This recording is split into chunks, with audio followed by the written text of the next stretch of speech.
My mother convinced my boyfriend to marry my sister. She told him, "She's stronger and better for you." I was heartbroken when I found out and moved away to build my life. Years later we reunited at a grand party thrown by me, and when they saw my husband their faces turned pale. Because my husband was... I never thought I'd hear those words from my own mother's lips. "She's stronger and better for you." The sentence hung in the air like a guillotine above my heart as I stood frozen outside the kitchen door during my cousin's graduation party. My boyfriend of 3 years, Mark, had gone to grab us drinks, but his prolonged absence had prompted me to look for him. Now I wished I hadn't. Audrey is sweet, but let's be honest. My Elizabeth has always been the achiever. The one with real potential. My mother's voice was casual, as if discussing nothing more important than a recipe. "You deserve someone who'll push you forward in life, not hold you back." I peered through the crack in the door, watching Mark's expression shift from uncomfortable surprise to something more contemplative. He didn't defend me. Didn't laugh it off. Just stood there, clutching our forgotten drinks, listening. "I've always thought you two had more chemistry anyway," my mother continued, patting his arm with maternal affection that twisted my stomach into knots. "Elizabeth has been watching you for years. She's just waiting for her chance." "I don't know, Mrs. Davis." Mark's hesitation felt like betrayal already. "Audrey and I have been together for a long time. And what do you have to show for it?" She raised an eyebrow. "Elizabeth just made junior partner at her law firm. What's Audrey doing with that art degree of hers? Making coffee and sketching portraits nobody buys." The cruel assessment of my struggling art career stung, but it was Mark's thoughtful nod that truly crushed me. I backed away silently, somehow maintaining composure through the remainder of the party while a storm brewed inside me. I should have confronted them immediately. Should have ended things that night. Instead, I smiled and pretended I hadn't heard a word. That was my first mistake. The changes were subtle at first. Mark began mentioning Elizabeth in casual conversation, how impressive her recent case victory was, how her fitness regimen was really showing results. Each comment felt like a small paper cut. Painful but not enough to acknowledge. Then came the cancelled dates, the late nights at work, the sudden interest in legal documentaries that Elizabeth had recommended. Once I found texts between them discussing lunch plans that had never been mentioned to me. When confronted, Mark dismissed it as innocent. They'd bumped into each other downtown. "She's your sister, Audrey. It would be weird if we didn't get along," he explained with annoying reasonableness that made me question my own sanity. Was I being paranoid? Oversensitive? I began to dread family dinners, watching their interactions with wounded eyes while they exchanged private smiles across the table. My best friend Jamie noticed before I would admit it to myself. "Something's different with him," she observed after Mark left another dinner early, claiming work stress. "He doesn't look at you the same way anymore." "We're just going through a rough patch," I insisted, ignoring the painful truth swelling in my chest. "Everyone does." The moment of undeniable truth came 3 months after that kitchen conversation. I had stopped by Mark's apartment unannounced, hoping to surprise him with concert tickets for a band he loved. I still had a key. We'd been talking about moving in together before everything changed. The apartment was quiet when I entered, but a trail of clothing led to the bedroom. My sister's designer blouse lay crumpled on the hallway floor. The bedroom door wasn't fully closed. The sounds coming from within confirmed what I already knew before I pushed it open. Elizabeth's long dark hair spilled across Mark's chest as they lay tangled in his sheets, completely unaware of my presence until I dropped the concert tickets. They scattered across the floor like confetti for a celebration I wasn't invited to. "Audrey." Mark scrambled to cover himself while Elizabeth simply stared, more annoyed than ashamed at the interruption. "This isn't." "Don't." My voice sounded foreign to my own ears. "Don't say it isn't what it looks like. I'm not an idiot." Elizabeth sat up slowly, making no attempt to cover herself. "You are going to find out eventually. Maybe this is for the best." Their calm acceptance was more devastating than any hysterical apology could have been. This wasn't a moment of weakness. This was the culmination of a deliberate plan. "How long?" I asked, though the answer hardly mattered. 2 months officially, Mark admitted, unable to meet my eyes. "But we've been talking for longer. Since Mom had her little chat with you," I finished for him. Their surprised expressions confirmed I'd known more than they realized. I left without screaming or throwing things, though I wanted to. The rage would come later. That night I simply felt hollow, scrubbed raw from the inside out. When I confronted my mother the next day, her lack of remorse was the final devastation. We stood in her immaculate kitchen, the same room where she'd planted the seeds of my relationship's destruction. "Don't be so dramatic, Audrey. Relationships end all the time," she said, arranging flowers as if we were discussing nothing more significant than the weather. Elizabeth and Mark make more sense together. You must see that. Why would you do this to me? My voice cracked. Your own daughter? She sighed, finally looking up from her flowers. Because Elizabeth has always worked harder, aimed higher. She deserves a partner who matches her ambition. He touched my cheek with cool fingers. You are always the soft one. The dreamer. You'll find someone better suited to your temperament. In that moment I understood that my mother had never seen me clearly, had never valued what made me who I was. In her eyes I would always be the lesser daughter, the disappointment who chose art over law, passion over pragmatism. You're wrong about me, I whispered. You always have been. I spent that night packing everything I could fit into my car. My small apartment was mostly furnished with second-hand pieces, nothing I couldn't leave behind. Jamie helped me, offering her couch until I figured out my next move, but I had already decided. I needed more than a new apartment. I needed a new city, a fresh start where every street corner didn't hold memories of Mark or reminders of my sister's betrayal. Are you sure about this? Jamie asked as I loaded the last box. Running away won't fix anything. I'm not running away, I corrected her, feeling a strange calm settle over me. I'm moving forward. The next morning I left a short note for my mother, sister and Mark. It didn't contain forgiveness or dramatic accusations, just 3 words, watch me thrive. With my art portfolio, savings that would last 2 months if I was careful, and a determination born from heartbreak, I pointed my car toward Chicago. A city where nobody knew my name or the story of how easily I'd been replaced. Chicago welcomed me with a torrential downpour. How fitting, I thought as my windshield wipers struggled against the deluge. My GPS directed me to a motel on the city's outskirts. The only accommodation my dwindling funds could sustain while I searched for something permanent. The motel room smelled faintly of cigarettes and cheap air freshener. I sat on the edge of the bed, surrounded by my hastily packed belongings, and allowed myself 5 minutes to cry. Just 5 minutes of weakness before the real work began. When my alarm chimed, I wiped my face, opened my laptop, and began hunting for apartments and jobs with equal desperation. 3 days and 12 apartment viewings later, I signed a lease for a studio in Uptown. A neighborhood with character, my realtor had said optimistically. What she meant was that the building was old, the elevator frequently out of service, and my neighbors a colorful assortment of students, immigrants and night shift workers. The rent consumed nearly 2/3 of what remained in my savings, starting the invisible countdown clock on my Chicago experiment. You have 30 days. I told my reflection as I pinned job listings to my refrigerator with magnets shaped like tiny pizza slices, the only decorative touch in my sparse new home. Find work or admit defeat. 28 days later, after a string of rejections and unanswered applications, I walked into Meridian Investment Group for my final scheduled interview. The receptionist directed me to a seating area where another candidate sat reviewing notes, her designer suit making my carefully pressed department store dress feel suddenly inadequate. Miss Davis. A woman with a sleek bob and frameless glasses appeared. I'm Carol from HR. I'm afraid there's been a change. My heart sank as she continued. The administrative position has been filled internally, but Mr. Harrington wondered if you'd be interested in interviewing for a different role, executive assistant to one of our junior associates. I followed her through a maze of cubicles and glass-walled offices, finally arriving at a corner workspace where a man sat surrounded by stacks of reports and takeout containers. He looked up, revealing tired eyes and a day-old stubble that somehow enhanced rather than detracted from his professional appearance. Patrick Reynolds. He introduced himself, standing to shake my hand. Sorry about the mess. Annual reports are due and my last assistant quit without notice. Audrey Davis, I replied, surprised by his firm handshake and direct gaze. I'm flexible about job descriptions as long as they come with a paycheck. A smile flickered across his face. Honest. I appreciate that. He gestured to the chair across from him. Tell me why an art major from. He glanced at my resume. From Philadelphia, wants to work at a Chicago investment firm. I could have crafted a diplomatic answer about career changes and financial security. Instead, I heard myself say, because starting over sometimes requires burning the map of your old life and drawing a new one. For a moment, I thought I'd blown it with my melodramatic response. Then Patrick nodded slowly. I know something about fresh starts myself. He pushed aside a stack of folders.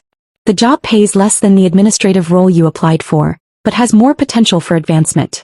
The hours are brutal, the learning curve steep, and I'm told I can be demanding. I'm not afraid of hard work or demanding people, I assured him, thinking of my mother's perpetual disapproval. And I'm a quick learner. He hired me on the spot and I started the next morning. The first weeks tested every limit I had. Patrick worked 16-hour days preparing client portfolios and investment strategies, expecting me to keep pace. I brought him coffee that went cold while he analyzed market trends, ordered lunches he forgot to eat, and organized chaos into manageable systems while absorbing investment terminology through osmosis. "Why are you still here?" he asked one night at 11, looking up to find me reorganizing his client files by risk profile rather than alphabetically. "Because the work isn't finished," I answered simply. Our early interactions were strictly professional but underscored by awkward moments, like when he accidentally sent me a text meant for his brother complaining about a bad date, or when I spilled coffee across important documents and nearly cried from stress and embarrassment. "It's just paper," he said, helping me blot the mess. "The data's backed up. Breathe, Audrey." Lunch breaks became our unintentional bonding time. Patrick insisted I leave the office, dragging me to food trucks or hole-in-the-wall restaurants where we discuss everything except work, from his passion for classic motorcycles to my abandoned art. I kept my past vague, but he never pressed for details I wasn't ready to share. "You're a mystery, Davis," he commented once over Vietnamese sandwiches. "Most people love talking about themselves. Most people have stories worth sharing," I deflected. As months passed, our professional rhythm improved while our personal rapport deepened. Patrick began seeking my input on client presentations. I started anticipating his needs before he voiced them. Late nights evolved from stressed silence to companionable collaboration, occasionally punctuated by surprisingly personal conversations. "My father wanted me to take over his construction business," Patrick confided during a particularly late evening. "He considers finance playing with other people's money. We haven't spoken in 2 years. My mother always preferred my sister," I offered in return my first mention of family. Nothing I did was ever quite good enough. He didn't offer platitudes or judgments, just understanding silence that felt more healing than any words could have been. 6 months into my Chicago reinvention, Patrick asked me to join him for dinner at an actual restaurant instead of eating takeout at our desks. I assumed it was to celebrate landing a major client. Instead, over dessert he pushed a business plan across the table. "I've been developing this for 3 years, he explained as I skimmed the document. "A boutique investment firm focused on sustainable businesses and first-generation entrepreneurs. Clients who are overlooked by traditional firms." I looked up confused. "It's impressive, but why show me?" "Because I'm leaving Meridian next month to launch it." He leaned forward, eyes intense. "And I want you to come with me. Not as my assistant but as operations manager. You understand systems, people, and how to make things work in ways I never could." "That's insane," I managed, pulse quickening. "I barely understand the investment world." "You understand more than you think," he countered. "And you have something more valuable: integrity and intuition. The technical stuff can be learned." "It would be risky," I said cautiously, though something inside me had already begun to say yes. "Extremely," he agreed with unexpected candor. "We might fail spectacularly, but I'd rather fail building something meaningful than succeed making wealthy people marginally wealthier." I studied his face, searching for signs of the impulsiveness or hollow ambition I'd seen in others. Instead, I found steady determination and genuine belief in his vision and, surprisingly, in me. "When do we start?" I heard myself ask, feeling for the first time since leaving Philadelphia that I was moving towards something, not just away. Our transition from colleagues to business partners happened seamlessly, but the shift from friends to something more took us both by surprise. It began with late nights reviewing business plans that evolved into conversations about hopes and dreams, then dinners that lasted well past discussing work. 6 months into our new venture, Patrick kissed me for the first time outside our office building as snow fell softly around us. Neither of us said anything about it the next day, both afraid to complicate our precarious business relationship. But when it happened again a week later, we could no longer pretend it was an impulse. "This could ruin everything we're building," I warned him one evening. "Or it could be the foundation for something even better," he countered, always the optimist to my cautious realist. Our courtship was unconventional: business meetings that turned into dates, market research trips that became weekend getaways. We kept it private from clients and investors, determined to be taken seriously in a field where women were often viewed as accessories rather than equals. But within a year, Patrick proposed during a mundane moment, both of us in sweatpants, reviewing quarterly projections on my living room floor. "Marry me," he said suddenly, looking up from a spreadsheet. "Be my partner in everything." No ring, no rehearsed speech, just genuine certainty that caught me off guard. "People will say it's too soon," I hesitated, though my heart had already answered. "Let them talk. I've never been more sure of anything." We married 3 months later at the courthouse with only Jamie, who'd flown in from Philadelphia, and Patrick's brother Michael as witnesses. I wore a simple cream dress, Patrick a charcoal suit. No elaborate vows, just straightforward promises spoken with unmistakable conviction. "I choose you as my partner in all things," Patrick said, holding my hands tightly. "I promise that our partnership will always come first, before work, before success, before everything." The words healed something in me that had been broken by betrayal. This wasn't a man looking for someone stronger or better. He saw me exactly as I was and chose me deliberately. Our reception was dinner at our favorite Vietnamese restaurant, the one where we'd shared so many lunches. The owner, Mrs. Nguyen, insisted on decorating our table with flowers and serving champagne she'd hidden for special occasions. "To partnerships that lift us higher," Patrick toasted. Reality quickly replaced romance as we faced the challenges of a startup business. Our fledgling company, Reynolds Capital Partners, operated out of our one-bedroom apartment to save on overhead costs. The dining table became our conference room, the living room transformed into a makeshift office with filing cabinets disguised as end tables. We scheduled client meetings at cafes or hotel lobbies, carefully crafting the illusion of established success we hadn't yet achieved. I took a part-time position at an art gallery to supplement our income while Patrick pursued potential clients. Our savings dwindled as months passed without the breakthrough we needed. Some nights I'd find Patrick still awake at 3 a.m., recalculating projections or revising proposals. "We should consider taking on more traditional clients," I suggested delicately after our 6th month of barely covering expenses. "Just until we're established. If we compromise now, we'll never get back to our original vision," he argued, the stubborn determination in his voice both admirable and frightening. Our first real argument as a married couple erupted over finances. Patrick wanted to invest our emergency fund into expanding the business. I insisted we needed security. The fight ended with slammed doors and hurt feelings, but also a compromise, half for growth, half for security. It became our pattern, his ambition balanced by my pragmatism, creating equilibrium neither of us could achieve alone. 8 months into our marriage, opportunity finally knocked. A small sustainable energy company needed investors who understood their mission beyond profit margins. Patrick spent weeks developing a presentation that explained not just returns on investment but environmental impact and community benefits. I stayed up all night designing informational packets that showcased both professionalism and personality. The client chose us over established firms, bringing 3 other eco-conscious businesses with them. Finally, we had momentum. "We need to celebrate," Patrick insisted, though I was hesitant to spend money.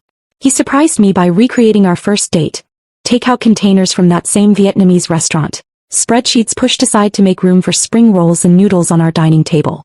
To our first major deal, he toasted with grocery store wine in coffee mugs. And to my brilliant wife who never stopped believing even when I almost did. The business grew steadily after that first breakthrough. Our apartment became increasingly cramped with file boxes and office equipment. Interns worked from our sofa. Conference calls happened in our bedroom with the door closed. The arrangement became unsustainable the day a potential investor arrived early for a meeting while I was stepping out of the shower. "We need real office space," Patrick conceded that evening. "And possibly a home where I don't find paper clips in the cereal box." With cautious optimism, we signed a lease on a small office space downtown and moved to a slightly larger apartment. One with a spare bedroom that wouldn't double as storage for business documents. The separation between work and home brought welcome balance to our relationship. 3 years of relentless work followed. Patrick developed a reputation for integrity and innovation in sustainable investment. Our client list expanded beyond Chicago to neighboring states. I built systems and teams that turned Patrick's vision into operational reality. We complemented each other perfectly. His charisma and strategic thinking matched with my attention to detail and organizational skills. Our biggest milestone came unexpectedly. A major investment group approached Patrick about acquiring Reynolds Capital Partners. Their offer was generous, but included a condition. Patrick would need to stay on as CEO of the newly expanded Sustainable Investment Division, with complete decision-making authority over ethical investments. "I never imagined running something this size," he admitted the night after signing the contracts.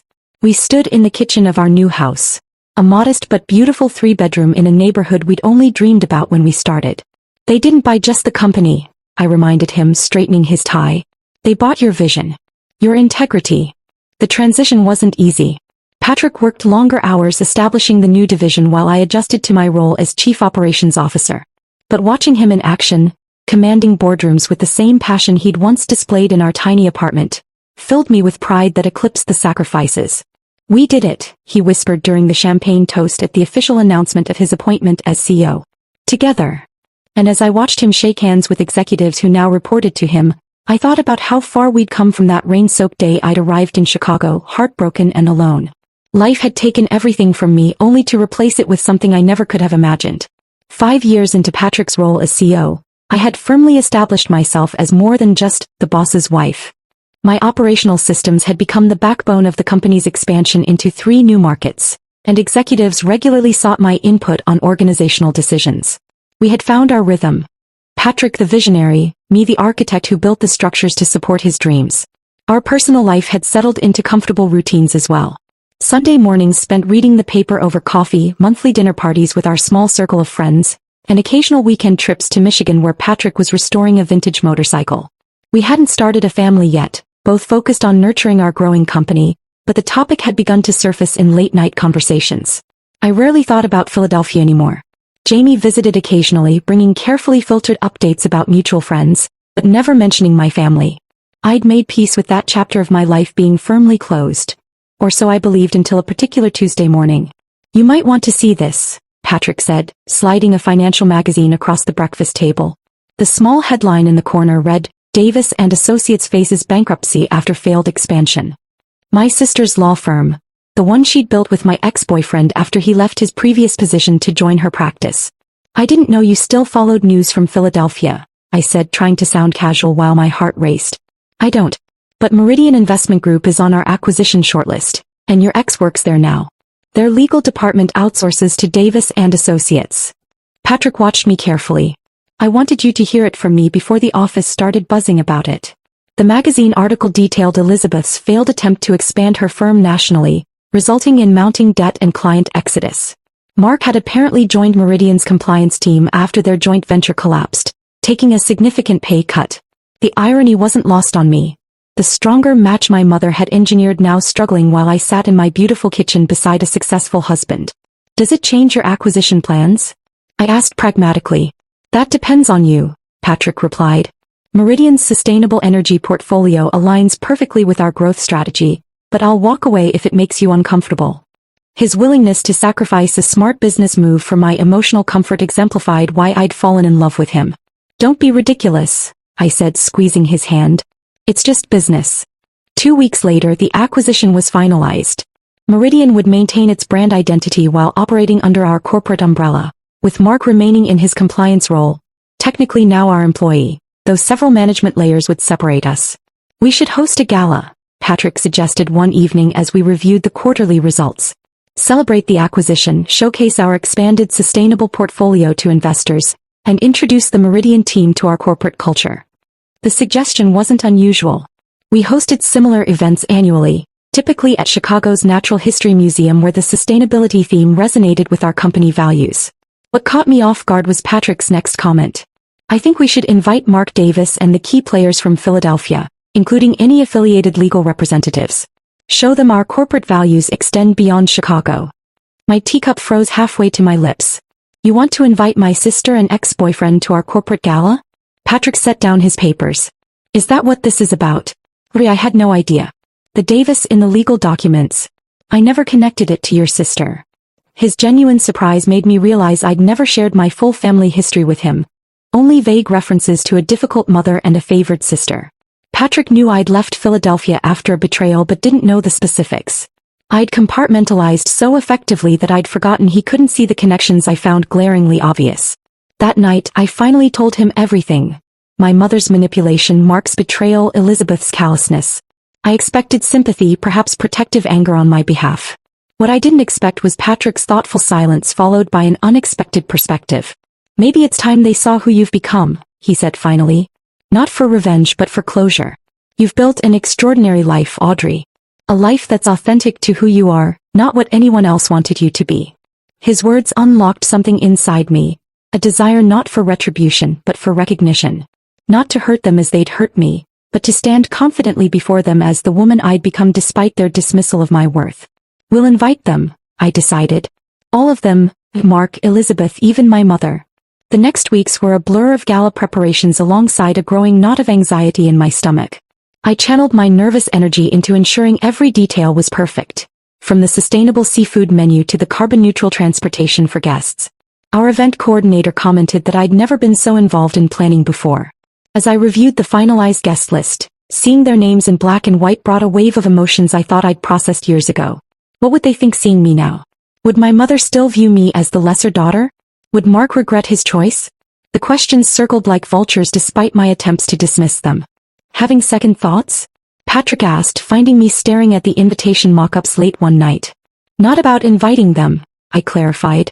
Just wondering if I'm doing this for the right reasons. Am I still seeking their approval after all these years? Patrick sat beside me, taking my hands in his. Only you can answer that. But from where I stand, you stopped needing anyone's approval the day you drove into Chicago with nothing but determination and talent. He kissed my forehead. Whatever your reasons, I'll be right beside you. His steady confidence bolstered mine. The next morning, I approved the final invitation list without hesitation. The RSVPs arrived gradually: business associates, investors, Meridian employees. Then came the response from Philadelphia. Mark would attend as Meridian's compliance officer. Elizabeth would accompany him as his wife. And most surprisingly, my mother accepted with a brief note indicating she was looking forward to reconnecting after all these years.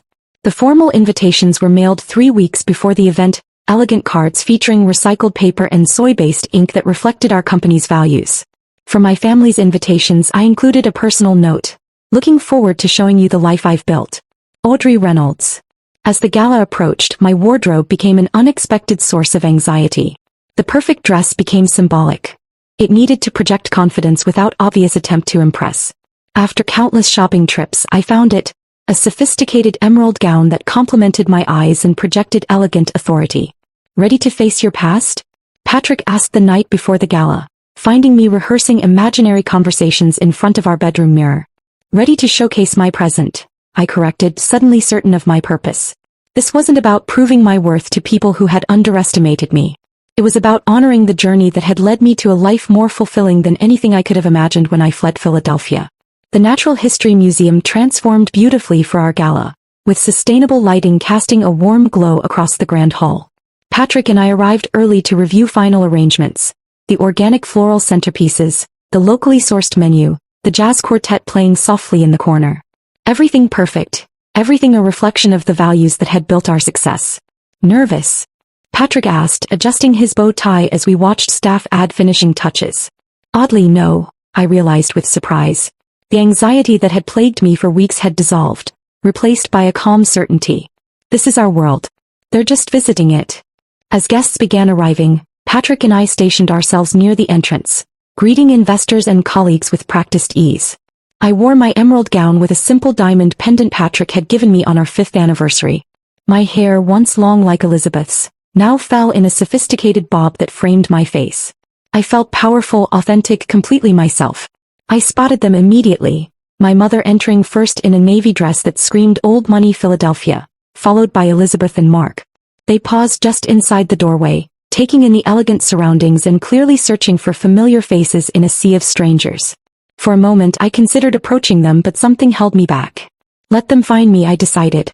Let them see me in my element first. Their circuit around the room eventually brought them to where Patrick and I stood chatting with the mayor about green energy initiatives. My mother noticed me first, her practiced social smile freezing momentarily before recovering. Elizabeth's eyes widened in genuine shock. Mark simply stared, looking between Patrick and me with dawning recognition. Audrey, my mother recovered first, embracing me with theatrical affection. You look absolutely stunning. Mother, I responded evenly, accepting her air kiss. I'm glad you could make it. I turned to include Patrick. This is my husband, Patrick Reynolds. CO Patrick Reynolds, Elizabeth clarified, extending her hand. Always researching, always calculating advantages. Some things never changed. Your reputation precedes you. I've followed your company's expansion with interest. All due respect, Mrs. Davis, but our success has been a partnership from day one, Patrick replied smoothly, his hand finding the small of my back. Audrey's operational genius made my vision possible. The surprise in their eyes was subtle but unmistakable. This wasn't the narrative they had expected. The heartbroken girl finding a successful man to rescue her. This was a partnership of equals. Mark Davis, IX introduced himself stiffly. Compliance officer at Meridian. Yes, we're familiar with your position, Patrick nodded professionally. Welcome to the family of companies. Mark's expression shifted as understanding dawned. You're Meridian's new parent company. Indeed, I confirmed, savoring the moment without malice. The acquisition was finalized last month. Patrick will be making the official announcement during his speech. Their discomfort was palpable as they processed this new reality. The man who had discarded me for someone stronger, now answering to the company I had helped build. The sister who had taken what was mine now standing before me not as the superior sibling but as the wife of a mid-level employee. If you'll excuse us, Patrick said graciously, we should continue greeting our guests. Please enjoy yourselves. As we moved away, I caught my mother watching me with an expression I couldn't quite decipher. Something between calculation and genuine bewilderment. The evening progressed with choreographed precision. Dinner was served, awards presented to key team members including several I had personally mentored. Throughout it all, I felt their eyes following me, watching as executives sought my opinion, as Patrick referenced my contributions in conversations, as I navigated the room with the confidence of someone exactly where she belonged. Patrick's welcome speech came after dinner. He spoke eloquently about sustainable investment, about building businesses that valued more than just profit margins. Then came the announcement about Meridian's acquisition, with Mark uncomfortably spotlighted as Patrick welcomed him and his colleagues into our corporate structure. The power dynamic couldn't have been clearer if we'd designed it intentionally. My mother found me at the dessert table afterward, champagne glass in hand. I always knew you would do well for yourself, she stated as though rewriting history. You had such potential. Did you? I asked mildly. I recalled different assessments. She waved dismissively. A mother pushes her children to achieve their best. Elizabeth needed confidence.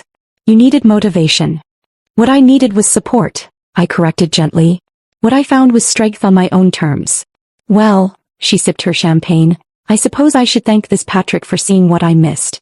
Patrick saw me clearly, I agreed. But he didn't create my success, Mother. We built it together because we value each other as equals. That's the difference. Her practiced smile faltered. Elizabeth and Mark are having difficulties, she confided, changing tactics. Perhaps you could put in a good word? Family should help family. There it was, the real purpose behind her pleasant facade. Not reconciliation but advantage. Some things truly never changed. Their performance will determine their future with the company, I replied evenly. Just as mine did. I spotted Elizabeth approaching determinately, Mark trailing behind her. Your husband is impressive, my sister acknowledged reluctantly. The way he commands the room. You've done well for yourself. The backhanded compliment hung in the air. The implication that my success was merely a reflection of my husband's, not a partnership we'd built together. We've done well together, I corrected. That's how true partnerships work. Something worth considering in your own arrangements. Elizabeth's expression hardened at the gentle rebuke. Mark looked away uncomfortably, unable to meet my eyes. The dynamic between them seemed strained, brittle in a way that triggered not satisfaction but an unexpected pang of compassion. They had what they thought they wanted, only to discover it wasn't the prize they'd imagined. I should circulate, I excused myself. Enjoy the remainder of the evening. Hours later, after the last guests departed and we returned home exhausted but satisfied, Patrick and I sat in our kitchen sharing leftover dessert straight from the container. How do you feel? He asked, studying my face in the soft kitchen light. Lighter, I realized. Like I've set down something heavy I didn't know I was still carrying. He nodded thoughtfully. They seem smaller somehow. Not at all how I imagined from your stories. They are smaller, I mused. Or maybe I'm bigger. Not in status or success, but in understanding what actually matters. Which is? Patrick prompted. Building something real. Something true to yourself. I reached for his hand across the counter. With someone who sees your value without needing to diminish others. So not revenge after all? His eyes crinkled with understanding. The strangest thing happened, I confessed. Standing there watching them, seeing how unhappy they are despite getting exactly what they schemed for. I didn't feel triumph. I felt grateful. Grateful. If they hadn't betrayed me, I might never have left. Never found Chicago, never met you, never discovered what I'm capable of building. I squeezed his hand. Their cruelty gave me my freedom, though they never intended to. Patrick smiled, pulling me into an embrace. That might be the most powerful form of redemption. Not making others pay for hurting you, but recognizing that their actions launched you toward something infinitely better. As we climbed the stairs to bed, exhausted but content, I realized the night had given me something I hadn't known I needed. Not the satisfaction of showing them what they'd lost, but the peace of finally, completely letting them go.